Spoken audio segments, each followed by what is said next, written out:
ஐரோப்பிய நாடுகளுக்கான சுற்றுப்பயணத்தின் ஒரு பகுதியாக நெதர்லாந்து நாட்டுக்கு சென்றடைந்த பிரதமர் மோடியின் இந்த பயணத்தின் போது ஆனைமங்கலம் செப்பேடு இந்தியாவிடம் ஒப்படைக்கப்பட்டது வரலாற்று சிறப்புமிக்க ஒரு நிகழ்வாக பார்க்கப்படுகிறது.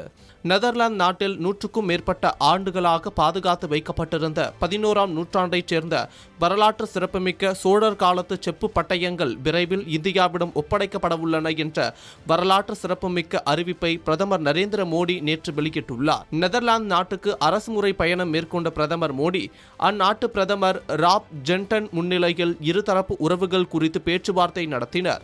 இந்த ஆலோசனையின் முடிவில் நெதர்லாந்தில் உள்ள லைடன் பல்கலைக்கழகத்தில் 19 நூற்றாண்டின் பாதியில் இருந்து பாதுகாக்கப்பட்டு வரும் இந்த செப்பேடுகள் இந்தியாவுக்கு திருப்பி அனுப்பப்பட உள்ளதாக தெரிவிக்கப்பட்டுள்ளது.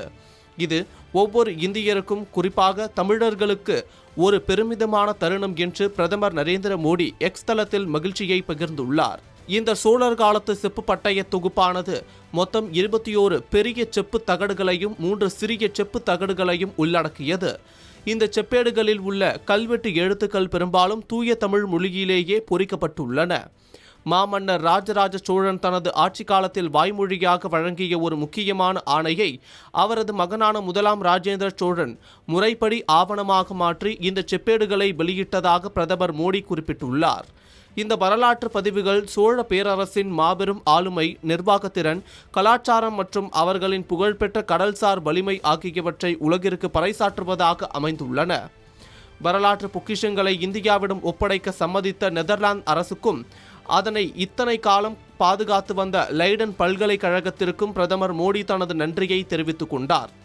இந்தியாவில் டச்சுக்காரர்களின் வருகையின் போது இந்த வரலாற்று சிறப்புமிக்க சோழர் செப்பேடுகள் டச்சு அதிகாரிகளின் கைகளில் கிடைத்தன.